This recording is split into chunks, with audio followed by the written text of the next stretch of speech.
The Benjamin Dixon Show is only possible with listener support. Go to www.thebenjamindixonshow.com to register for our blog and join the Progressive Army.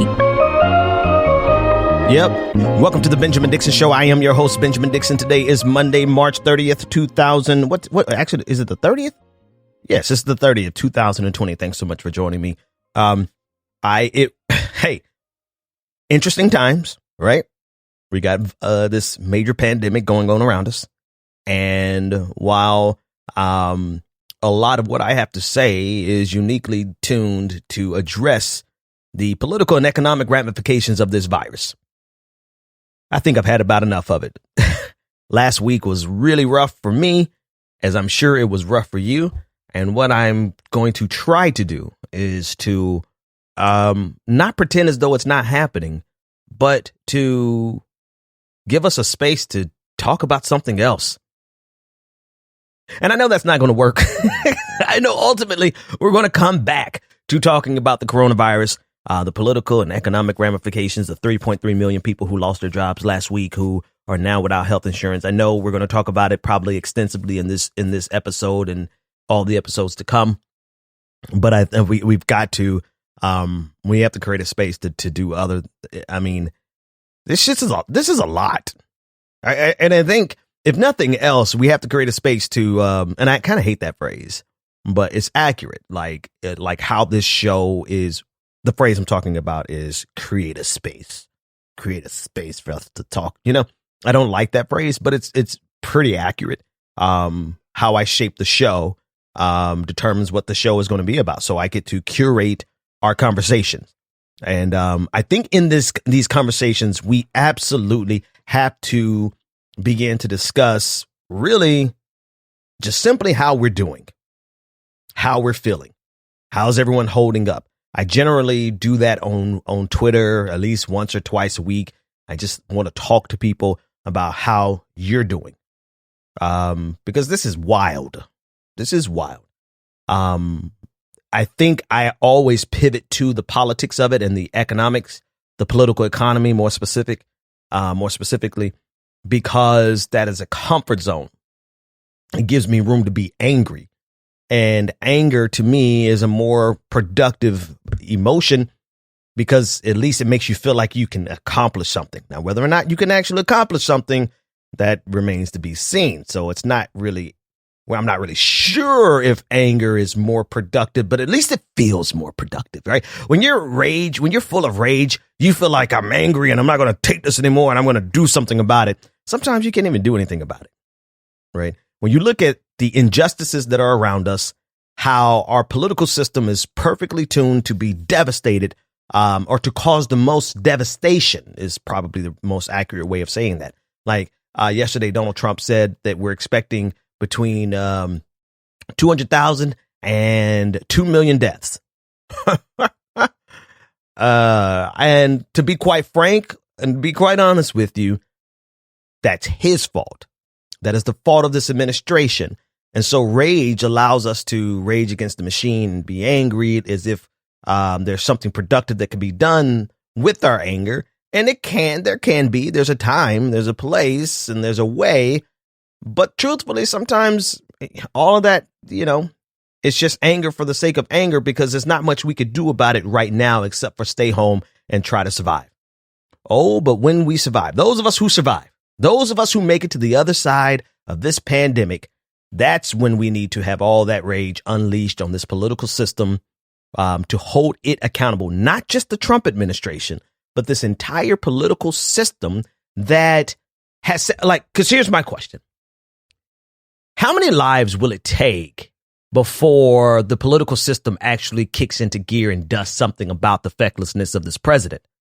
Now, that's why I can't put everything on Donald Trump, because we know who Donald Trump is. We knew who he was. And you know who else knows? This entire political infrastructure, the bureaucracy, former presidents, former candidates, people with a significant amount of political power, from Obama to Clinton to both Clintons to everybody. All of the people with political power in this country upset by. And to date, I have not seen them do something constructive collectively about the madness of Donald Trump, the recklessness of Donald Trump. Now, what can they do? I don't know. But damn it, you're going to have, if I was in that position, you would have me on record being a former president coming out directly challenging this man because what he's going to do is going to cost lives. So I want you to be sure that you understand my critique here, because it's not convoluted, but it can be easily convoluted if you're not careful. I'm not looking so much at those individuals, Barack Obama, Hillary Clinton, Bill Clinton, all of the powerful people who are still around, former presidents, former vice presidents, the bureaucracy, the leadership of the like the CDC, all these people. I'm not critiquing them as individuals. I'm critiquing our political system, because the way it's designed, it has erected and has created the presidency to be something that's all but infallible if the person in power demands that you respect them as some type of infallible God. And so because we have elected this narcissistic megalomaniac, we as an entire nation have to suffer because our political system respects the presidency almost like a king. So much so that former presidents, former vice presidents, former senators, and top tier candidates say nothing. Probably because there's really literally nothing they could do institutionally to stop Donald Trump. And part of that is their fault because they have helped create, and I forgot about the Bushes. Hell, like if anybody has power in this country, it's still got to be the Bushes. But it's because we have created a political system that places too much power in the hands of one individual. And in what is our darkest hour in a generation, the individual is perfectly designed to maximize the damage from this coronavirus. Do you understand what I'm saying? So the critique that I'm offering is really of American politics in general, our political structure. It is inefficient. It is incapable of. If you put a bad person, we can't always assume. All right. This is ultimately what I'm saying. And this is something that you could get in any political science course, right? You can't always assume that you're going to get a benevolent leader elected into office. And if your political system is predicated on always having a quote unquote good leader, then when you get a bad leader, everything falls apart. And that's where we are. And so when I talk about the frustration that we need to unleash, you thought I lost my place, didn't you? I don't lose my place. It just takes me a little bit to remember where I was. But when I talk about unleashing our rage, right? That thing that feels productive, like when you're angry, you feel like you could do something about what's happening to you. And the reality of it is that we really, because of the nature of our political system, we really can't do anything but suffer it to be so. Right? We literally just have to go in our homes and quarantine ourselves for probably up to 18 months. Nobody's just candidly telling you that. I've been kind of hinting towards it. But quite frankly, until there's a vaccine, if there's a vaccine, God, please let there be a vaccine. We have to sit inside. We have to sit inside and protect ourselves. And so when I say those of us who survive, once we are free of this, we need to unleash all that rage that has been pent up on our political system as a whole. This system absolutely has to change because we can never make ourselves subjected to the whims of someone like Donald Trump, because there will always be a Donald Trump lingering, waiting to be elected into the highest office of the land. We cannot guarantee that we're going to have good leaders going forward.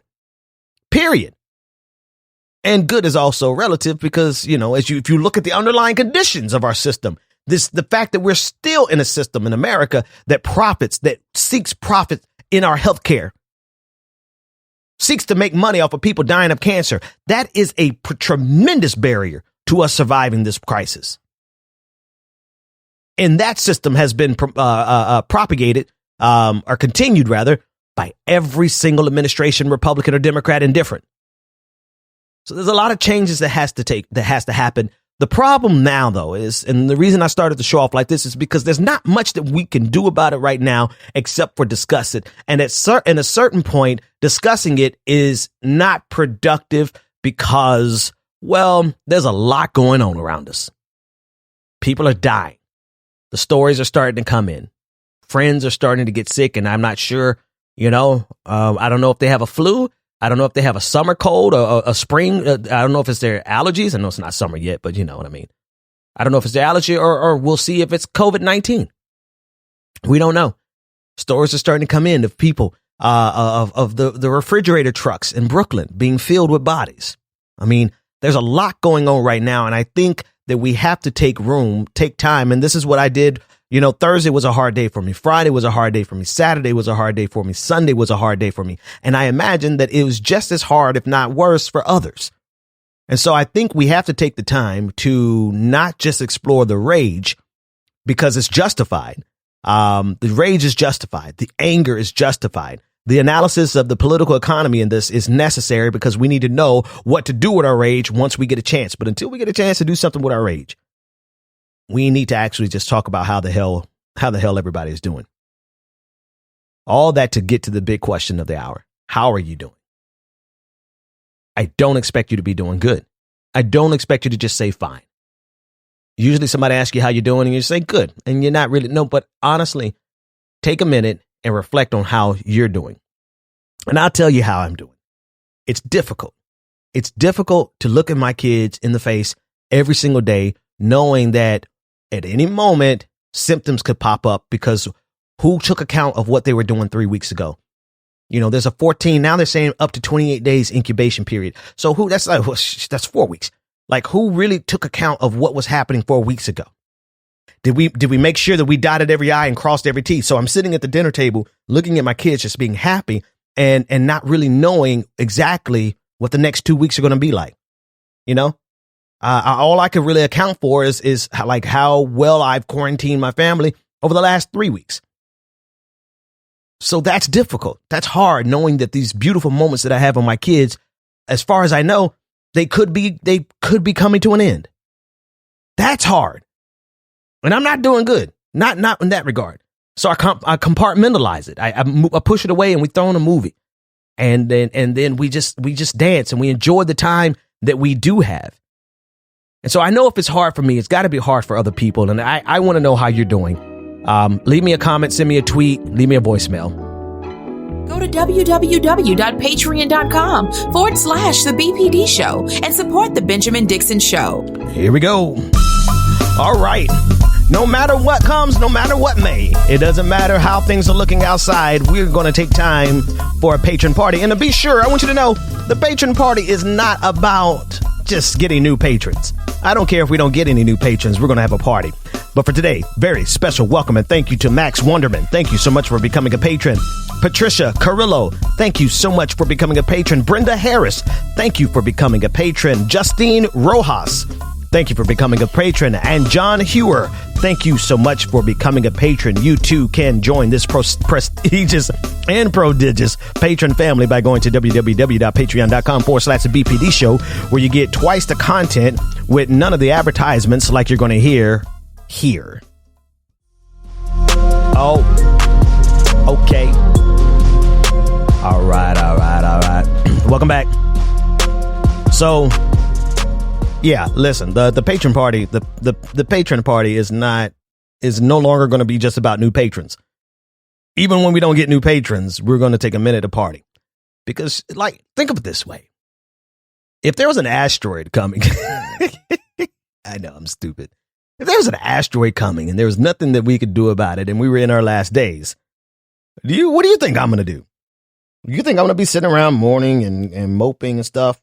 I'll be sad. Don't get me wrong. I'll be sad. But you got to compartmentalize this stuff. And then you just party and celebrate life, Celebrate life. Like we all going to, anyway, I'm not going to give all the details of what all we'll be doing, but let's just say our plugs will be extremely rich for a few days before the asteroid hits. Our dealers would be extremely wealthy for a couple of days.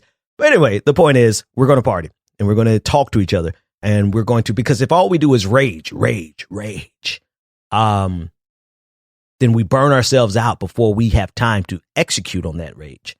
And by execute, I mean politically execute on it, like to change this system so that this never happens again. Listen, I don't care what anybody says, even adjusting for the population difference since 1918. We have absolutely no excuse in this country for us to be dealing with to be dealing so poorly with the pandemic that we have between 200,000 and 2 million people expected to die.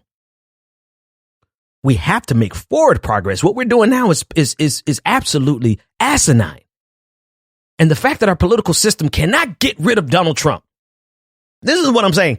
At no point in human history should we ever be so locked in to a single political leader's fecklessness and his megalomania such that millions of people are going to die simply because our political system says we can't get rid of this fool. I don't give it, like, impeach him again. Impeach him again. Use the 25th Amendment. Because now we're not just talking about high crimes and misdemeanors. We're talking about millions of people dying.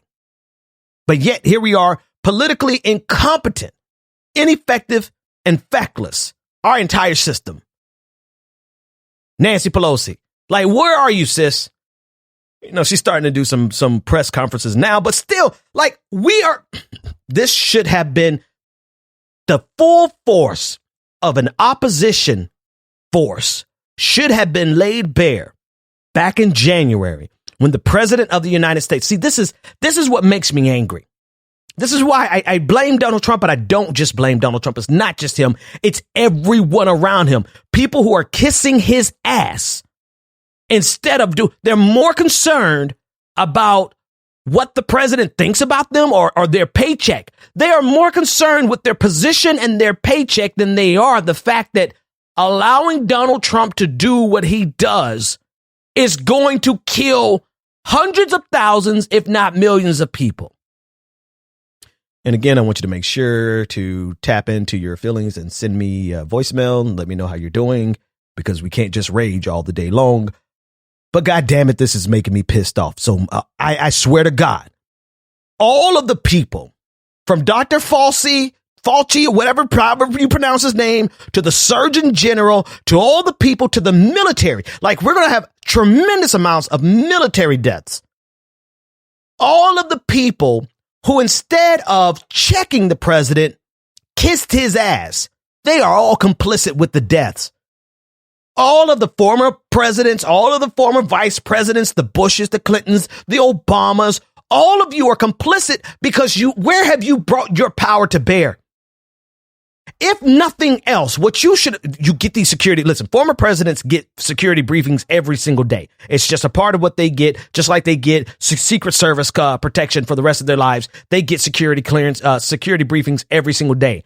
And I swear to God, the fact that we didn't have any former presidents coming out in full force in January, insisting that we start quarantining ourselves. Where are they? Yes, I am furious with Donald Trump, and I pray that as everyone is spared, that my prayer is that God bless America and that you let this pass over us. But I'm not including the Trump family in that prayer. Right? 99.9% of this should be laid at the feet of the president of the United States. But it is our political system, and it is the subservience to the office of the presidency and the unnecessary acquiescence. We just prostrate ourselves. We honor the office of the presidency so much that nobody in power, in position to actually do something about this, dare to challenge this man. The media is just now challenging him. Shout out to Yamiche from PBS NewsHour. She directly challenged him yesterday. I might play a clip of that. I probably will play all the media. I have a lot of media, but right now I just want to talk to the audience. All the media clips I'll play and analyze in the Patrons show. But of all the people with power who could have stepped in the void and directly challenged the president of the United States, instead of doing that, they sat back and let this monstrosity of a disaster snowball to now it's completely out of control. So this is not just the fault of Donald Trump. I hope Donald Trump is remembered for the rest of American history, however long that is. For the rest of world history, however long that is. I hope his name is synonymous with treachery as well as plague. So when you say Trump, you think plague. Just like when you say Judas, you think of traitor. This has there's nothing in my conversation that should remotely be mistaken as some type of indirect whataboutism defense of Donald Trump. No, I pray that the universe would let this man receive his just due. That is my earnest prayer. The arc of the universe is long, but I hope it bitch slaps them. Okay? But the truth is, the political institutions that are supposed to protect us, they failed to protect us because they all have this subservient mentality to the office of the presidency. And that's where I'm just different. I am totally different. I don't give a damn who you are. I do not care. Ask about me. Ask people that I've worked with. They understand one thing about me. I don't care who you are. When you do wrong by the people, you got to get checked.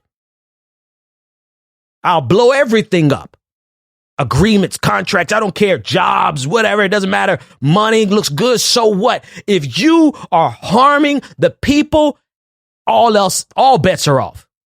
I don't respect any power structure that's harming people. You think I'm going to sit back and just turn a blind eye because, well, this is how our system works? That. Then our system needs to change. And if you had any amount of power, from George W. Bush to Al Gore to Barack Obama to Hillary and Bill Clinton to all these billionaires who had power and had the information and knew that this was coming, and we're just now hearing from you? Holy damn, what is wrong with our system? It's got to be broken up and changed.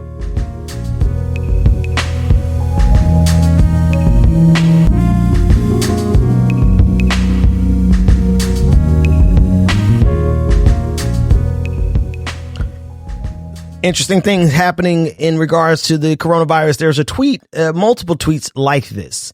So let me read it. This one is from Ariel Kaminer, whatever. She said, "Where are the billionaires? I just don't get it. At a moment when, quote unquote, billionaire is a toxic word, why aren't they fighting each other to be the one who solves the ventilator crisis? National hero status up for grabs. Are their PR people just totally asleep at the wheel?" I mean, this is a variation on a tweet, multiple tweets I've seen all over the place this weekend. People really wondering why billionaires aren't stepping up. I like Haymarket Books. Haymarket Books is a pretty left-leaning, radical publishing company. They tweeted out the other day, I'm paraphrasing, that billionaires are useless, and specifically in regards to this pandemic. I mean, think about it this way. You have billionaires who are chipping in together to come up with $25 million. I think it was your boy Zuckerberg and his wife teamed up to donate like $25 million. And I want you to put that in perspective. Here you go with Michael Bloomberg spending nearly $1 billion to make sure that we don't get a candidate like Bernie Sanders. 900 some odd $1 million. And the best that they can do in this crisis, well, one, we haven't heard from Michael Bloomberg, but two, his other billionaire friends, they're chipping in what amounts to their pocket lint. Michael Bloomberg spent his pocket change trying to get rid of Bernie Sanders. The rest of these fools are only spending their pocket lint to help fight this virus. And you wonder where they are. Well, you know, I found on Instagram where one of them is billionaire by the name of David Geffen. He sent us a picture of him in the Grenadines on his yacht that looks almost like a cruise ship. And this is what he said. He said, "This is the sunset last night, isolated in the Grenadines, avoiding the virus. I'm hoping everyone is staying safe."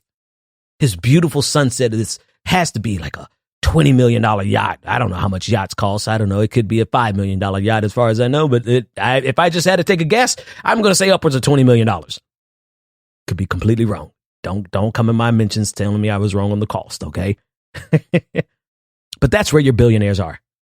They have sailed off into the sunset for complete isolation. They probably have they probably have quarantined them all the entertainment they need. all the women and the men and then whatever that, all the drugs that they need, all the food that they need to last for an entire year. They have isolated. They're going to have a year on their yacht while the rest, and they probably have ventilators on those yachts. They probably have a doctor on those yachts just in case one of their entertainment individuals, made it through quarantine, but they were actually sick. They're going to have all the help that they need. And even if they don't have it right there on the yacht, someone in a private helicopter is going to fly the doctor in with ventilator access.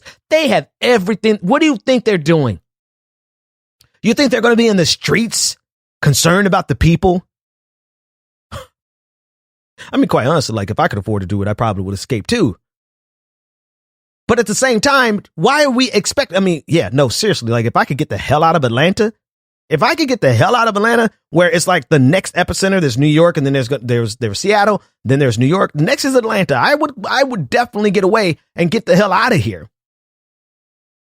But when you have so much money that you could take like 1% of your wealth and fix 90% of the problems with regard to this virus. Like you're not going to be able to find the cure, but you could start manufacturing immediately. You don't even have to wait. Companies don't have to wait. Let's not even just talk about the billionaires. Think about the companies who are waiting to be forced by the government to do what's necessary for the people.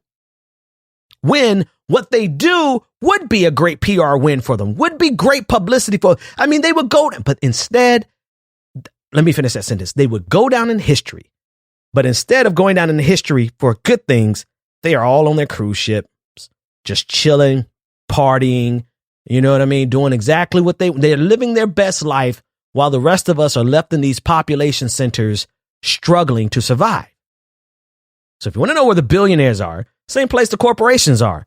They're all just sitting on their wealth, enjoying all the spoils that they got out of extracting wealth from the workers of this country that they are now leaving to fend for themselves. Kiss my ass.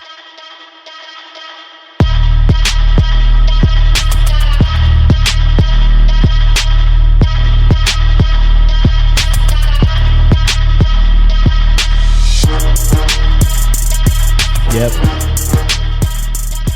Huge enthusiasm gap in terms of Donald Trump and actually, I'm sorry, not Donald Trump. I guess they're about the same. When you think about the allegations against Joe Biden, they're starting to sound a whole lot alike, but I digress. Joe Biden has a real problem in enthusiasm. This is from a new poll, ABC Washington Post poll, ABC News Washington Post poll. Enthusiasm amongst Trump supporters. 53% of Donald Trump supporters are very enthusiastic. 24% of Joe Biden supporters. That's like a 2-to-1 margin. More than a 2-to-1 margin. 24% of Joe Biden supporters are very enthusiastic. 32% of Donald Trump supporters are just somewhat enthusiastic, whereas 49% of Joe Biden supporters are just kind of, sort of, somewhat enthusiastic is the actual word, somewhat enthusiastic. 14% of Donald Trump supporters are not so enthusiastic at all. 26% of Joe Biden supporters are not enthusiastic at all. Now, I got a confession to make. The more the coronavirus changes our reality, honest to God, the less I give a damn about this election. I know, because it's not just Donald Trump. We do need to get rid of that maniac, right? It is the political system as a whole that has failed us. And because of the very present reality of just survival. I don't know where we're going to be in November. I pray that all of us are healthy and fine, and that the majority of this country is fine. Not just the majority. I hope like everybody, right? But the trajectory that this political system has set us on is potentially one of chaos by November. Everybody's talking. Donald Trump yesterday said that, we're going to keep this quarantine or this lockdown to April 30th. Okay. Guess what, champ? This is going on a lot longer than April 30th. I can tell you that much because of Donald Trump and because no one in power held him accountable. No one with power held him accountable. But I digress. I said all that to say is like, really, I I'm starting to care less about this presidential election because the reality around us says that we need to just radically transform this country completely and totally. Abolish the presidency or something like that. But if we're going to talk about politics, and if this election is going to go forward as scheduled, and I guess we'll all just mail in our ballots because I'm not going to the polls in the middle of a pandemic. We'll mail in our ballots. Who do you think is actually going to win this thing? If the Democrats run headlong into this campaign with Joe Biden, when only 24% of his supporters are very enthusiastic. There are more people not enthusiastic at all about Joe Biden than there are excited about him. So I feel like discussing. Honestly, I'm going to be straight up God. People who talk about this election, like nothing's changed, like the world has changed underneath us. And people who talk about it, I don't care if you're talking about it from a pro Bernie perspective or, a pro whatever. It's just like, it's like a red flag to me. Like, what are you thinking? Like, there's some serious shit going on around us. What's really going on in your mind when you're still obsessed with this campaign? To be honest with you, I part of me doesn't even care. Because it is the entire political system that has failed us in this hour. It's not just, because I said Clinton, I said Bush, I said Obama, I said all these old people. Where were the candidates? Where were the candidates warning us about this? No, seriously. Like, where was Bernie? Where was Biden? Where was Buttigieg? Where was Klobuchar? Where were any of these candidates with the full court press to demand that this country be prepared? Because if you really like my red flags were alerted to this mid to late January, but certainly in February, everywhere I turned, there were signals that this was going to be bad. And we got so obsessed with this campaign that all of these people with power of any magnitude just let this happened on all of our watches. It happened on our watch. Some of us had power. Some of us don't. For those of us who had power and had influence on a national scale, where were you? Okay, I'm sorry. This segment was supposed to be about Joe Biden. He's not going to win. He's not going to win because nobody likes him. His own supporters don't like him. Okay, there you go. That's the political analysis of the hour. But my question is where was Joe Biden? Hell, where was Sanders? Where was Klobuchar? Where was everybody who could have spoken up back in January, early February to help ameliorate the damage that was going to be caused by Donald Trump and this virus? Okay, look, so many more miles to go. I'll give you a whole lot more after this music. Patrons, stay tuned. If you want access to it, patreon.com/the BPD show. Other than that, I'll see you tomorrow. Take care, everybody. Love yourself and love somebody else. The Benjamin Dixon Show is only possible with listener support. Go to www.patreon.com/the BPD show and support the Benjamin Dixon Show. If you like this episode, be sure to share, like, and subscribe.